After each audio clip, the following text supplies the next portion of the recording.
371, paragraphe du message intitulé Christ est la révélation du mystère de Dieu. Christ est la révélation du mystère de Dieu, paragraphe 371 ou 371. Nous lisons. Connaître la plénitude de la divinité s'est fait connaître. Ce secret du mystère est maintenant révélé. Dieu est manifesté. Dieu et l'homme sont devenus un. L'homme, ouais. Christ. Qu'est-ce que Christ veut dire? Loin.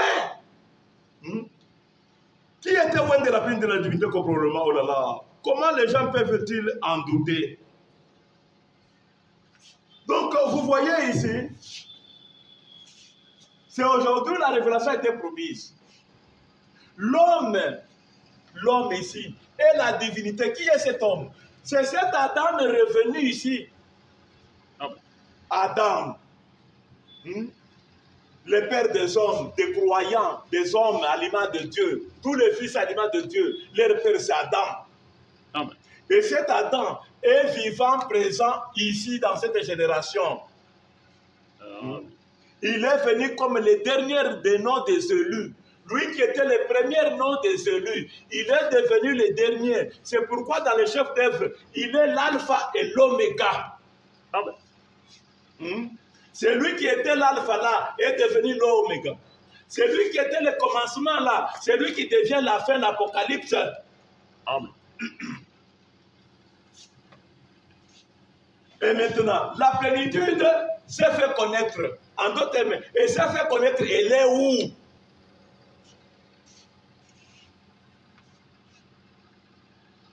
Maintenant, 377. Par son esprit et par son sang, il a sanctifié une église pour pouvoir révéler chaque promesse destinée à ces derniers jours. On avait appelé cet homme du début, on l'avait appelé comment? Tabernacle, épouse, sanctuaire, une église. Maintenant, c'est ça ici, a sanctifié ça. Et maintenant, il y revient. C'est là qu'il accomplit les promesses pour ce jour qui sont l'ouverture de cette sceau. Est-ce que vous comprenez un peu ça? J'ai le souci de vous révéler le mystère. Mais je suis en train de lutter contre d'abord l'incrédulité. Parce que si vous étiez un groupe qui croyait déjà, j'aurais parti vous expliquer le mystère tel qu'il est sans avoir à lutter contre d'abord l'incrédulité que vous incarne. Et cette incrédulité qui tient en vous grâce à l'ignorance. Parce que vous avez manqué de savoir ceci, c'est si vous êtes trouvé incrédule. Et maintenant, moi, au lieu de vous révéler, de vous parler de ce mystère révélé, calmement, aligné selon que Branham l'a amené ici, je suis en train de me préoccuper d'abord de votre doute, de votre incrédulité, et des fois, je manque un peu encore l'agencement des faits et des Écritures pour vous montrer ce que Dieu fait en ces jours ici. Mais écoutez bien, son sang, le sang de Jésus-Christ, que tout le monde chante, tout chrétien chante le sang de Jésus-Christ, qu'il est vertueux, qu'il a la puissance de rendre un pécheur encore un lieu où le Saint-Esprit peut habiter. Maintenant, la logique que vous voulez sur vous là, il faut l'appliquer même sur votre père Adam, s'il vous plaît. Les premiers des hommes avant toi là, quand il réapparaît comme les derniers des hommes, applique le même principe. Ce sang-là vient de les sanctifier. Voyez? Et maintenant, en lui maintenant, sera révélé le mystère de cette chose. Regardez la petite différence qu'il y a là entre toi, moi et lui. Moi et vous, nous sommes différents de lui parce que ce n'est pas à moi que Dieu a choisi d'accomplir la dernière étape de sa mission qui est l'ouverture du livre. Ce n'est pas à moi. Le sang là que lui a par rapport au sang que toi tu as là-bas, ça n'a pas fait la même chose. Je peux même aller au-delà. Toi, tu n'as pas le sang. toi et moi, nous n'avons pas le sang. Le sang de Jésus-Christ avait été uniquement fait pour lui. Amen. Vous voyez? Si tu veux que je puisse encore peut-être m'attarder là-dessus, regardez, je vous prends le mystère du rachat.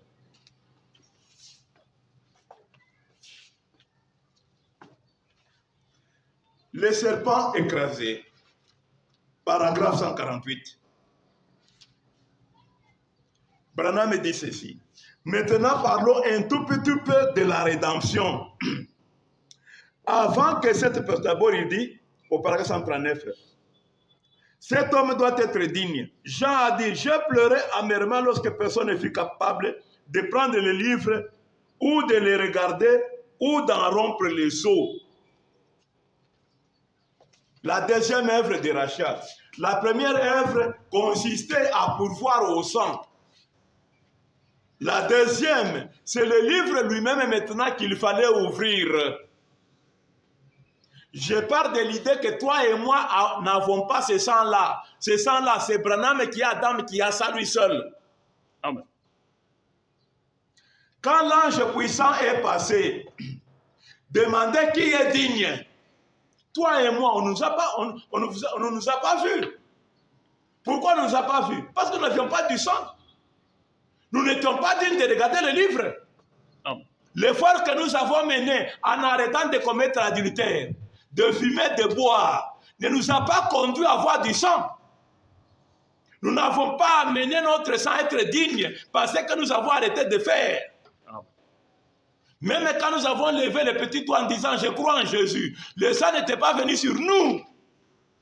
Sinon, ce serait nous qui aurons pu nous avancer pour prendre le livre. Parce que le sang rend digne. C'est ça.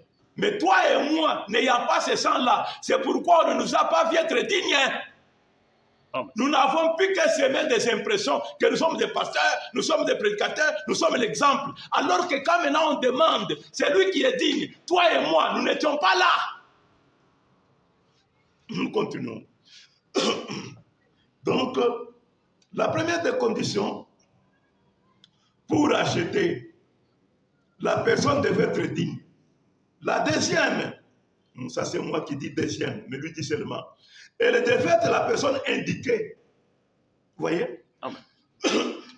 Donc il y a des conditions. Pour être parent rédempteur, il y a des conditions. Vous êtes là divisés. Il y a un monde qui croit en Branham qui dit, c'est Branham le parent rédempteur. Les autres disent, non, c'est Jésus le parent rédempteur. Hein? Les uns disent, mais vous ne voyez pas que c'est Jésus qui est le sauveur. Dans l'état sauveur, c'est lui le rédempteur. Les autres disent, non, c'est Branham. Parce que Jésus n'a pas révélé cette chose. Tout ça, c'est la bagaille. Hein? C'est la bagaille. Ni les uns, ni les autres, vous n'êtes dans la vérité. Hein? Il n'y a aucun des groupes qui est dans la vérité.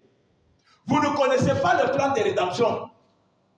Vous lisez comme des intellectuels, pas comme les gens qui ont reçu la révélation de la part de Dieu. Écoutez ce que Branham dit.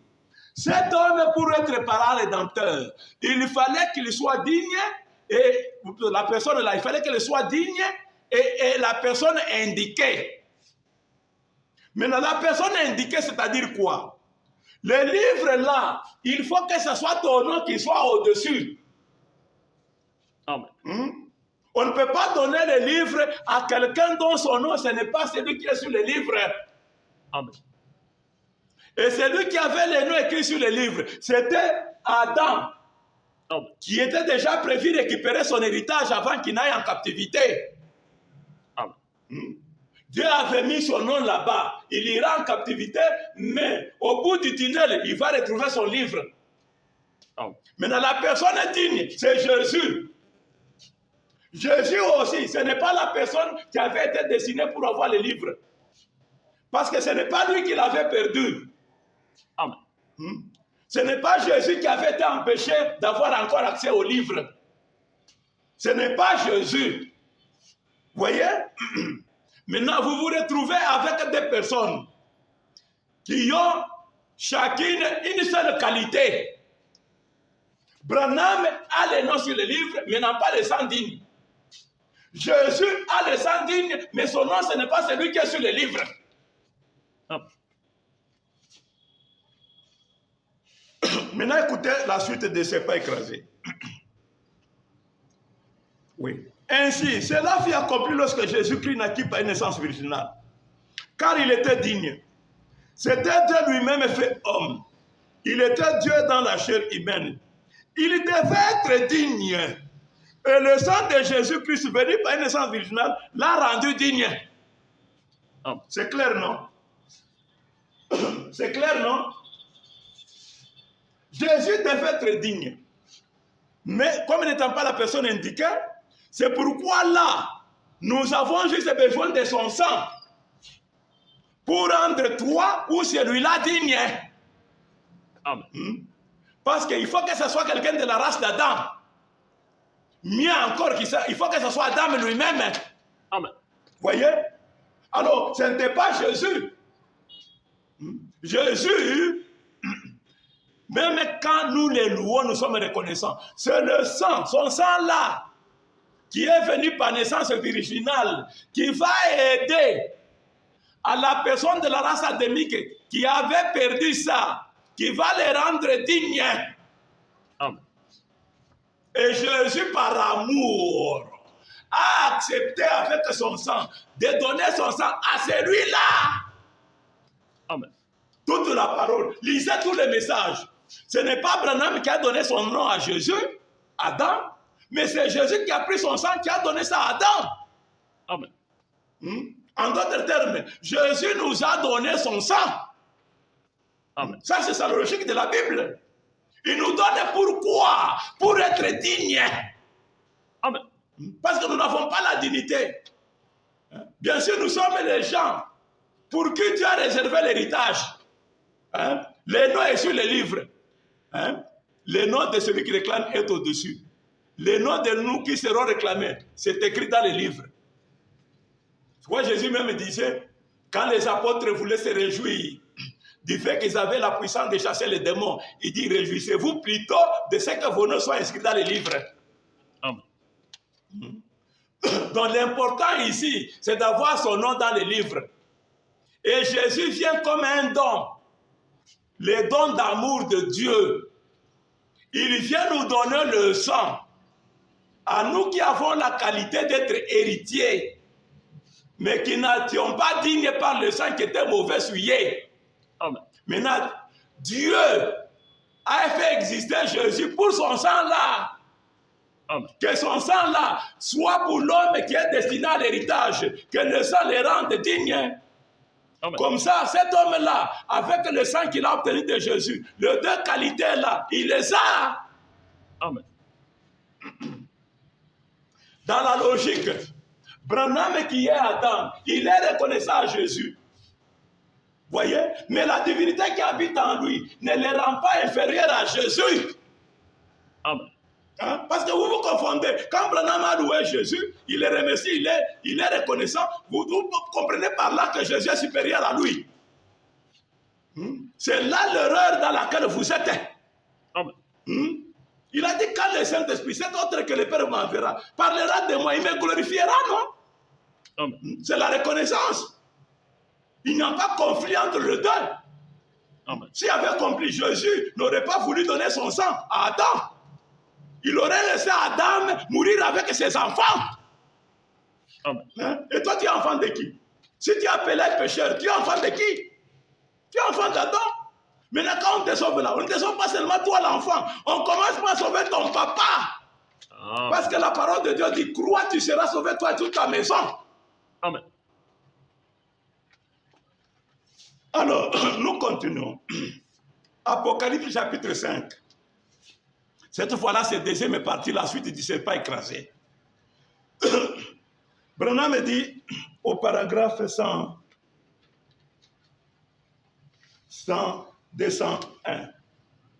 Paragraphe 201. Il dit ceci. Maintenant, voici une chose.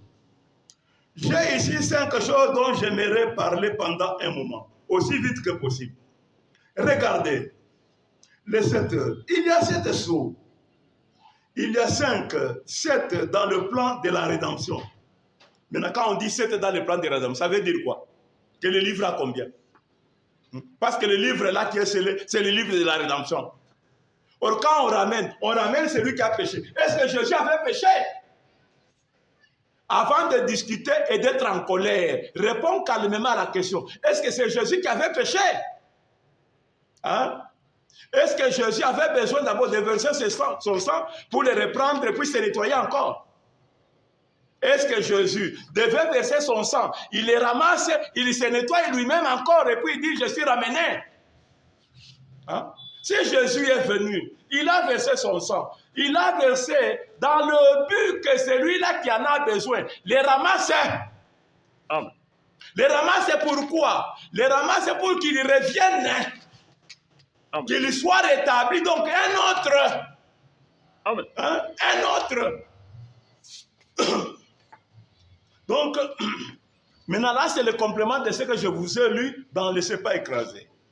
Donc ici, vous avez 7 dans le plan de rédemption, c'est-à-dire sur ce livre-là de 7 sceaux. 5 est le chef de la grâce, c'est-à-dire l'amour de Dieu. Combien le savent? Jésus, 5 lettres. 5 est le chiffre de la grâce. 6 est le jour de l'homme. Et 7 est le jour de sa rédemption. Amen. C'est pourquoi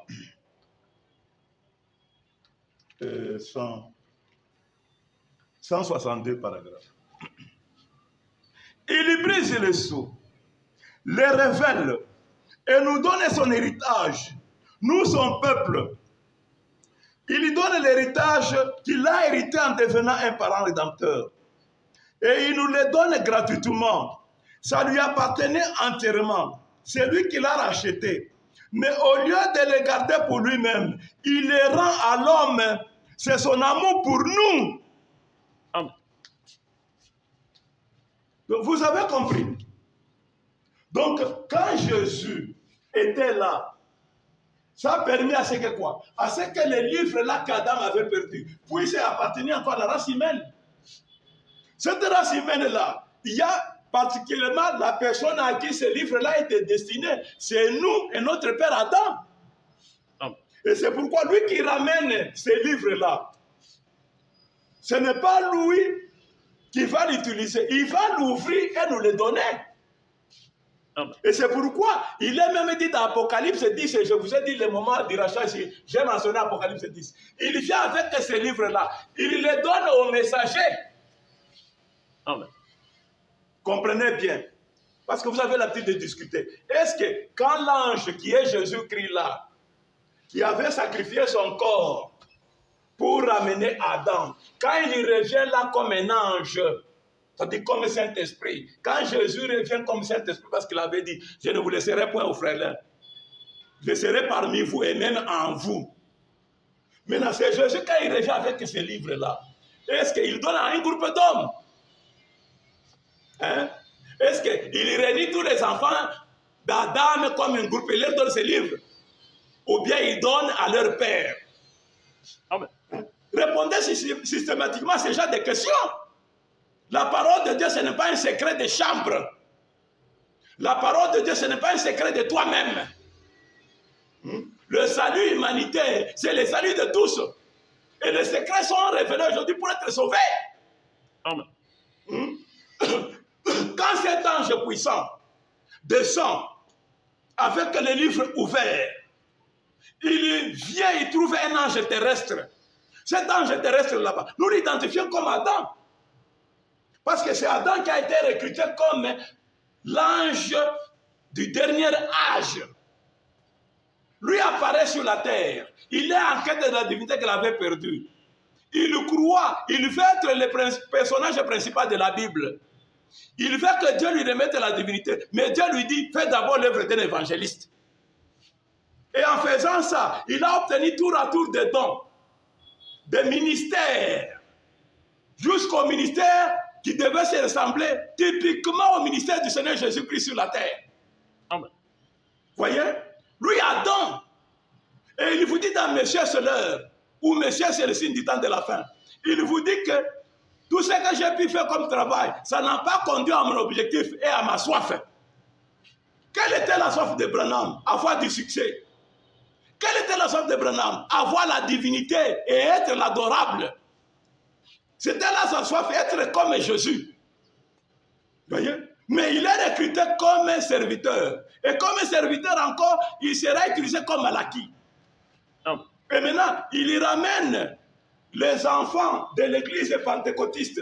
Il les ramène au baptême de la Pentecôte original du passé. Et maintenant, il dit, ça ne suffit pas. Il faut que Dieu me change. Page 29 de M. Seller. Écoutez. M. Seller.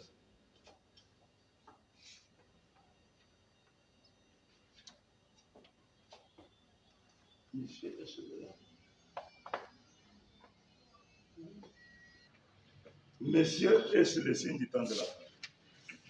Page 29 HP. D'abord, il dit ceci. La raison pour laquelle je pense que l'interprétation n'est pas venue immédiatement, ce n'était pas la souveraineté de Dieu. La souveraineté de Dieu, ça dit, ce n'est pas la chose que j'ai demandé. Amen. Parce que je crois que c'est écrit ici dans la Bible pour moi. Amen. Voyez? Le Nouveau Testament, c'est lui, c'est pour lui. C'est lui qui doit l'accomplir. Oh, le Nouveau Testament, c'est le sang de Jésus. Amen. En d'autres termes, le sang a été libéré par Jésus pour lui. C'est lui le pécheur. Adam. Amen. C'est dans la logique de tout l'enseignement. Amen. Alors, il continue, il dit,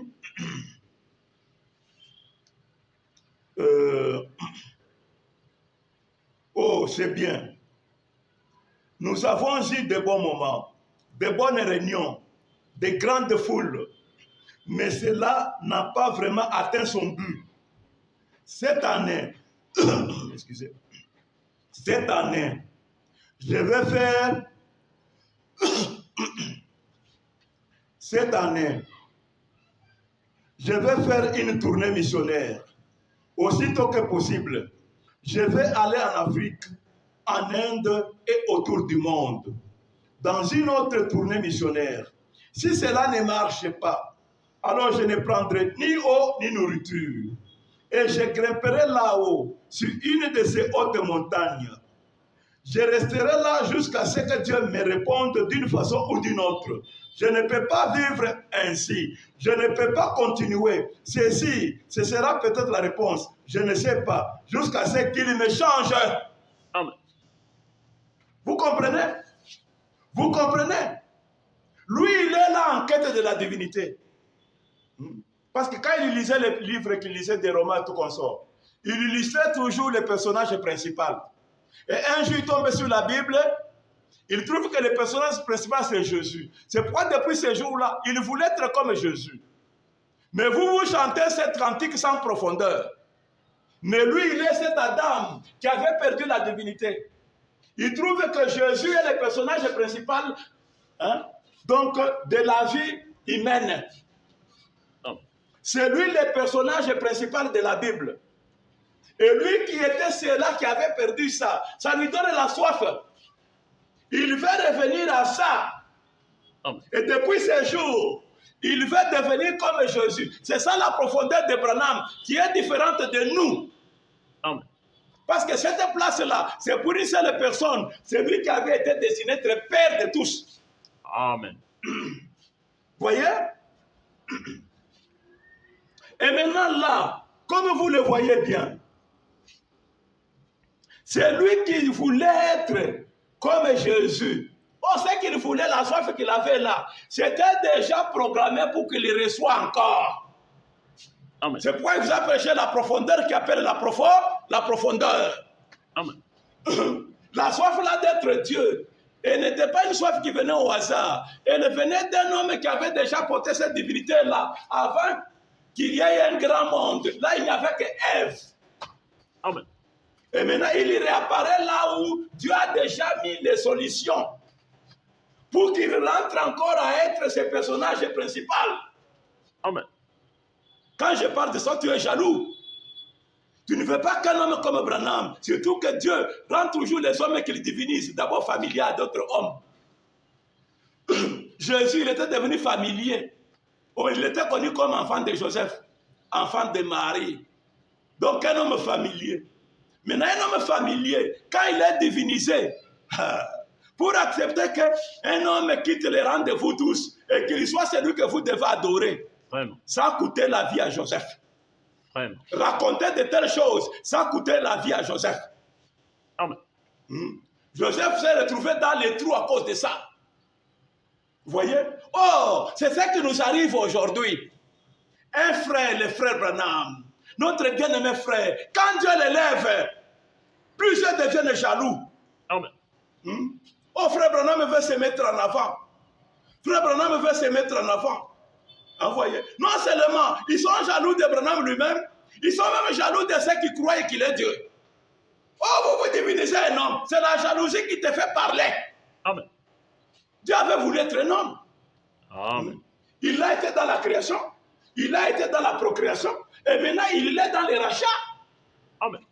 Dieu a toujours voulu être un homme. C'est ça. Maintenant, toi, tu es jaloux, comme le serpent avait été jaloux. Quand quelqu'un est pointé par Dieu, toi, tu deviens jaloux. Tu sais, sur cette terre, Dieu est un homme et le diable est un homme. Amen. L'esprit que tu as là d'être jaloux à l'élévation d'un homme, c'est l'esprit que tu as été avec lui ici. C'est toi le serpent ancien. Amen. Toi là, c'est toi le serpent ancien. Amen. Ton nom, tu es ce serpent qui est dans l'Éden. Amen. Jaloux de son semblable. Quand le voisin t'est levé, toi tu deviens la mort. Vraiment. Même si tu as mangé, même si toi aussi tu es béni, tu commences à oublier ta bénédiction. Parce que la bénédiction du voisin te rend toujours rouge. Laissez-nous comparer de la vérité. Nous parlons de la vérité, s'il vous plaît. Laissez-nous parler de la vérité. Amen. La vérité de l'histoire de l'homme, de son origine et du moment où il est présent. Amen. Donc, cette histoire arrive où l'homme qui était tombé revient à être comme notre compatriote, comme notre frère en Christ, Amen. comme un serviteur de Dieu. Mais pourtant, c'est lui-là le premier homme qui devient le dernier. Amen. Et c'est pourquoi on parle maintenant d'ouverture des livres, parce que le dernier nom a été lu. Amen. Et lui, le dernier, ce sont les places remarquables, le premier et le dernier. C'est pourquoi Dieu a voulu être le deux là. Amen. Dieu, il est le commencement, il est la fin. Il est l'alpha, il est l'oméga. Amen. Donc celui qui a été premier là, Dieu ne peut pas prendre un autre pour être dernier. C'est toujours le même qui devient dernier. Amen. Gloire à Dieu. Vous voyez? Il est ton voisin peut-être. Tu es habitué à l'appeler frère, Bill, frère Branham, c'est bien. Mais Dieu l'a appelé à l'élévation. Amen. Il l'a appelé à l'élévation. Laissez-nous en parler parce que c'est ce qu'on a vu. Gloire à Dieu. Nous ne parlons pas ce que nous avons rêvé. Nous parlons ce que nous avons vu dans notre génération. Amen. Alors, cet homme de William Arembana, l'humble serviteur, qui dit pas la souveraineté, c'est-à-dire qu'il n'a pas choisi ça. Il n'a pas voulu accepter que ce soit toujours lui et que les autres manquent cette place-là. C'était la souveraineté de Dieu qui a fait de lui ce qu'il est. Il ne l'a jamais demandé. Quand Dieu l'a fait exister comme premier dans la famille des humains, c'était Dieu, la souveraineté de Dieu qui décidait comme ça. Amen. Alors, nous vous parlions de la divinité. Toujours dans Messieurs, c'est le signe du temps de la fin. À la page 31, Branham dit ceci, il dit ceci. Le septième mystère révélé aujourd'hui, c'est celui de Dieu, soit de Christ en tant que plénitude incarnée de la divinité. Amen. En qui toute la sagesse divine et la divinité sont restaurées à l'homme. Amen. Restaurées à l'homme. Toi, me pose la question. Quel est l'homme qui a été privé de ça? C'est Adam. Quel est l'homme à qui on avait dit un jour on va te le remettre? C'est Adam. Et pour y parvenir, on a utilisé Jésus pour y parvenir. Et c'est pourquoi il parle tout le temps de Jésus. Et maintenant, cette plénitude-là est incarnée ici. Je prends l'union invisible. L'union invisible. L'union invisible.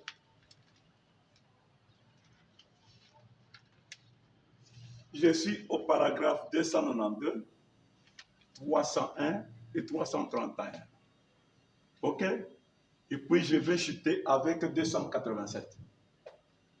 Donc je commence avec 292. 292. Branham dit ceci. Le Seigneur Dieu, Elohim, qui se tenait là dans une chair humaine, montrant qu'il oindrait tellement son Église dans les derniers jours. Ce serait Dieu qui agirait de nouveau dans une chair humaine. Ce qui arriva du temps de Sodome arrivera de même à la venue du Fils de l'homme. Le même genre de choses. Amen. Jésus a parlé de ça. Que ce qui était arrivé chez Abraham là, arrivera. Amen. Une chair humaine, cette fois-là, pas une chair humaine créée qu'on va jeter. Une chair humaine à qui était rattachée la promesse de rédemption. Amen. La promesse des rachats, c'est ça la différence avec l'homme qui est venu chez Abraham. Parce que l'homme qui était venu chez Abraham, il était venu avant qu'il était créé. Dieu ne pouvait pas lui donner la divinité éternellement. Parce que cette divinité, c'était une divinité qui attendait l'homme qui l'avait porté en premier. Amen. Et cet homme ne pouvait pas non plus le porter avant que la croix ne soit là. Il fallait d'abord que quelqu'un vienne prendre sa place. Et c'est ce Jésus, homme-là, le fils de Marie, qui a pris la place d'Adam. Et maintenant, quand Adam revient, il voit que la croix est restée en arrière. Qu'est-ce qui peut l'empêcher de revoir la même divinité? Selon toi, qu'est-ce qui peut empêcher à Adam de revoir sa divinité? Oui. 300. Je dis 301 paragraphes. Et les 7 choses de Dieu, alors qu'ils ont été ouverts là sur la montagne. Écoutez, c'est l'actualité. Et les 7 choses de Dieu, alors qu'ils ont été ouverts là sur la montagne, que Dieu me fasse mourir à l'instant même, à cette chair, si ce n'est pas la vérité. Amen. Toi, tu sais seulement que l'ange puissant a ouvert les sceaux. Mais Branham te dit même le lieu. Hein? Il te dit le lieu. Là sur la montagne. Toi, tu y étais. Tu y étais. Ceux qui étaient même sont calmes, ils sont gentils. Hein? Ils n'ont jamais porté conflit à Branham. Toi, tu es toujours jaloux. Oui. Que Dieu me fasse mourir à l'instant même à cette chair, si ce n'est pas la vérité. Et je vous l'avais annoncé d'avance, 1 an et 6 mois avant que ça arrive, ce qu'il m'avait dit, va en Arizona, et ce qui arriverait là-bas dans le désert, il y a des hommes assis ici ce soir, qui étaient présents là-bas quand les 7 anges sont descendus. Et même le magazine Life a publié l'article là-dessus. C'était là-bas, à l'observatoire et tout. Là, ils ne savent même pas ce qu'il en est. En tout, et tout ce qui a été dit. Oh, même la destruction de la Californie qui va bientôt avoir lieu. Ouais. 331 paragraphes. 331.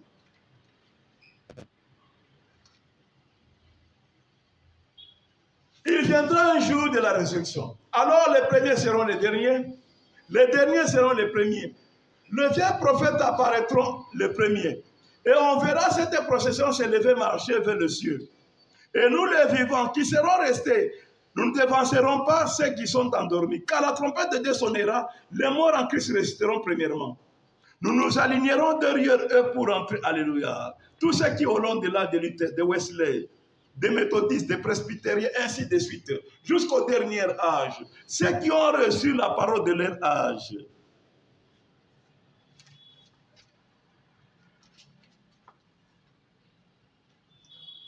Vous voyez? Vous voyez? Ce qu'il dit là, hein? Comme ça a été prophétisé, ce n'est plus une prophétie. Ça s'est accompli. Amen. Si vous voulez bien, je prends mes mains.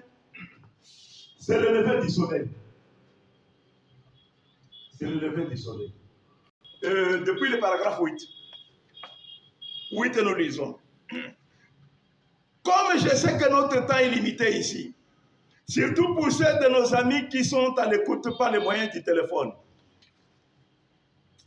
j'aimerais attirer votre attention ce matin sur une photo qui a été prise il y a quelque temps par un appareil photo d'une vision que j'ai ici au tabernacle, où il était question de quitter l'Indiana pour aller en Arizona, où j'allais rencontrer sous la forme d'une pyramide 7 anges.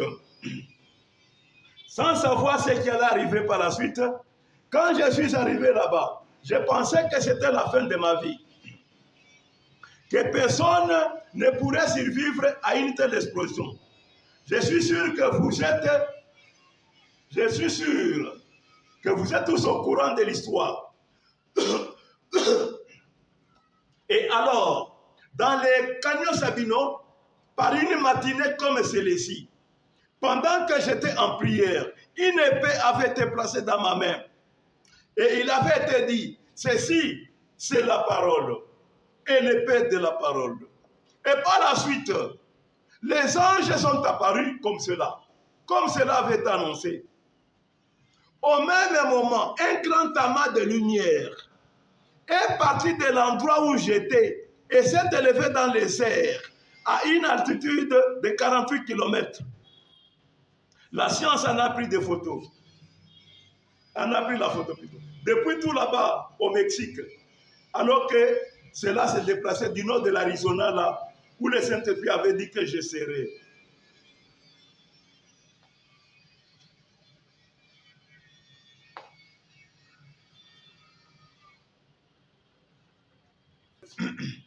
Cette chose, ce n'est pas un groupe d'hommes qui vit ça.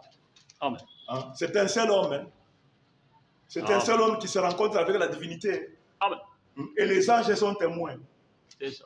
Mais toi, tu es là à dire que ce sont les gens qui divinisent un homme. Les gens ont-ils le pouvoir de diviniser un homme? Hein? Selon toi. Oh là là.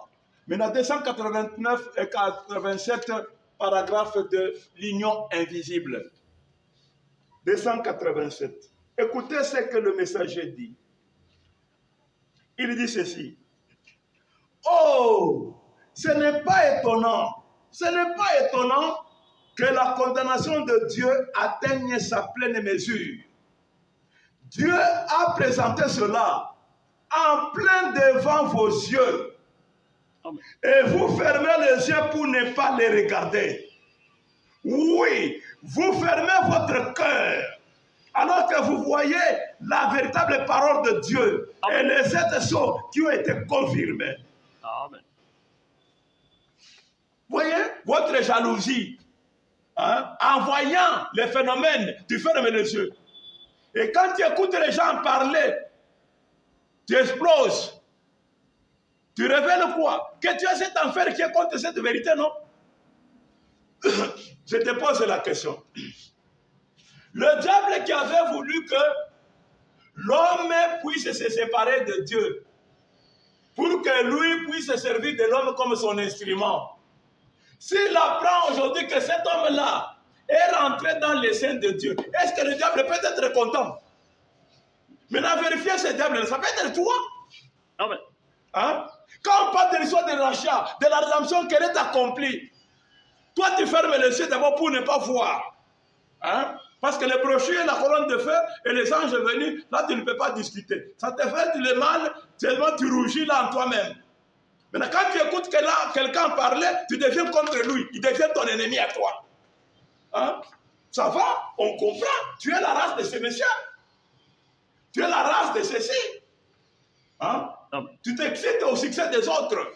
Abraham, il lui a été dit, tu n'auras pas de succès à l'est, seulement à l'ouest. Il va à l'ouest et il décroche le succès. Dieu le change, il n'est plus l'ange de la Odyssée, il est devenu le Seigneur lui-même. Amen. Et toi, Abraham, sa foi avait adoré. Toi, Dieu se fait chair dans la chair rachetée. Tu refuses d'adorer. Oh, moi j'ai la foi d'Abraham.